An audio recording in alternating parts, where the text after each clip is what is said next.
Hi guys, I'm doing this review of the Vantrue Dashcam N4 Pro S. It's really cool. There's a camera that faces you. There's all these buttons on the bottom.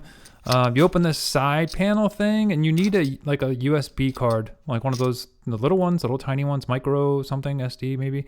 This is not a technical review, so I'm not a technical person, but you slide that thing on, you push it in, this door closes, and pretty straightforward. You know, you have a screen, you have a camera that faces you, and there's a camera that faces out. And then there's a bracket that you attach to your dashboard. And I went ahead and installed it in my dashboard. Here I am just plugging it in into my cigarette lighter. I have a Toyota Highlander and it was really easy to install. I didn't put it through the door or anything like that. Just have the cord out.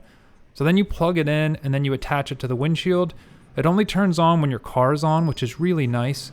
And so I turned it on and I turned my car on, that turned on. And then I could see like a picture of me.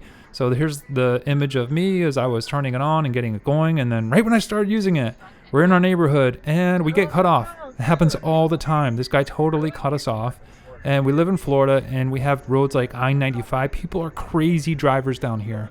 So I got one for myself. I'm going to get one for my daughter, my son, and my wife. I really feel safer when we know this is always capturing video and you can save it and look at it and share it. So I highly suggest you get this and check it out. Thanks.